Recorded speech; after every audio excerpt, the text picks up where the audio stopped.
will return 67 farms seized from European nationals under its controversial fast-track land reform program, as President Mnangagwa's government moves to repair ties with Western nations and unlock debt relief after more than 2 decades of economic isolation. The retired general, that is retired General Winston Sigauke, Mabanga, has spoken strongly against this, advising that land reform program was not actually a program. In fact, he says it was a revolution itself, warning about the consequences of seeking to reverse 2 actions. That gives a signal that reversing the gains of the land revolution, as he puts it. Greetings and welcome to your lovely channel, the Hlonipani Global News. If you are watching us for the very first time, please do remember to press the red or black subscribe button so that next time when we beam live, you become the very first one to watch us. So this is what the retired general has said. He says the land was never a program. It was the revolution itself. Reports that Zimbabwe will return 67 farms to European nationals are not merely a political reversal. They are a repudiation of what this nation's liberation war was fought to achieve. I have kept my silence on many things, and I have waited, and I have given the benefit of the doubt where I could, but this I can not ignore. This I will not ignore. Reports are now circulating, and no official voice in Harare has moved to deny them, that the government of Mnangagwa intends to return 67 seized from European nationals under Zimbabwe's land reform program.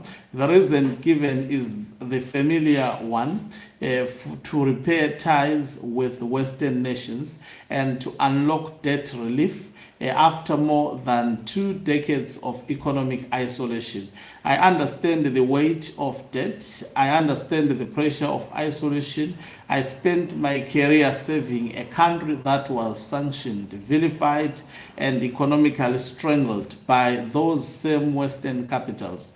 I know what that cost a nation and its people, but what is being processed here is not a pragmatic concession. It is a surrender of the foundational principle upon which the republic was built. We did not carry weapons into the bush so that 60 years later a Zimbabwean president would hand back the land to the people we went to war to reclaim it. Let us be precise about what the land reform program was and what it was not. It was not a government scheme. It was not a development initiative. It was not a poverty alleviation program. Though it served those ends, the land was the central grievance of the liberation struggle, liberation war actually. It was the reason our mothers sent their sons into the bushes. It was the reason those sons did not come back. When the Lancaster House Agreement was signed in 1971, the question of land was deferred, suppressed under the weight of political compromise. For 20 years, Zimbabwe watched white commercial farmers retain vast fertile acreages, while black Zimbabweans worked as laborers on land their fathers had been removed from by colonial force. The land that began formally in 2000 was not a whim. It was a reckoning that has been delayed for 2 decades, too long. To reverse that now, to hand those farms back to European nationals in exchange for Western goodwill and debt relief is to concede that the original scheme was wrong. it is to accept the Western narrative that the land reform was theft rather than restitution. It is not a trade I believe this country should be willing to make. Not at any price. You cannot mortgage the revolution. Once you sell it, there is nothing left to govern in the name of. I do not raise this matter in isolation. Those who have followed my previous writing will know that I have been deeply troubled by the trajectory of this government over recent years. I raised my voice when Constitutional Amendment Bill 3 was introduced, a bill designed to extend one man's hold on power beyond the limit the people themselves enshrined in the 2013 Constitution. I was told that Constitutional Amendment Bill 3 was about stability. I was told it was about continuity of vision. I was told to trust the process. Now I am being asked to accept that the land the one irreversible achievement of the liberation struggle is being quietly reversed, also in the name of pragmatism. These are not unrelated events, they form a pattern, and the pattern is this. The principles of the liberation majority rule, land sovereignty, constitutional fidelity are being traded away one by one, not in broad daylight, where people can debate them, but through quiet executive decisions made in the corridors of power and presented as fate's accomplice. I ask a simple question. Has this decision gone before Parliament? Has it been debated in the National Assembly? Has a single constituency held a meeting, a public meeting at which the people were told that 67 farms would be returned to European nationals and asked whether they consent?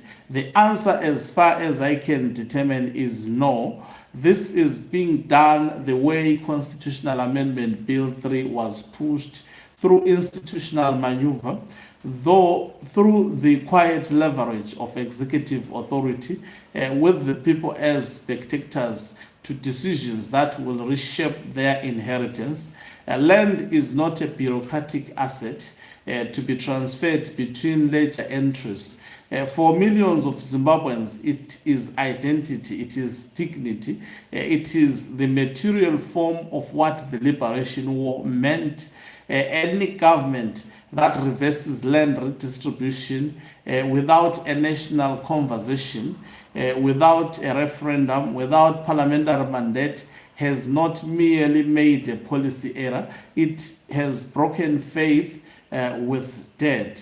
I ask, what exactly remains of the liberation if the land goes back and the constitution bends? What are we governing? What is all for?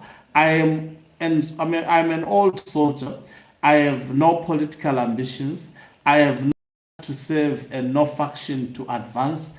What I have is memory of what this country fought for, of what was promised to those who gave their lives, and of what is being quietly dismantled in the name of engagement with very powers that opposed our liberation.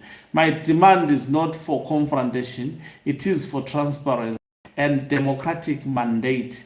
If the government believes that returning these 67 farms to European nationals is in Zimbabwe's best long-term interest, let it make that case publicly. Let it go to Parliament. Let it go to the people. Let the war veterans be consulted. Let the children of those who lost their lives for this land be heard. Do not do this in the shadows.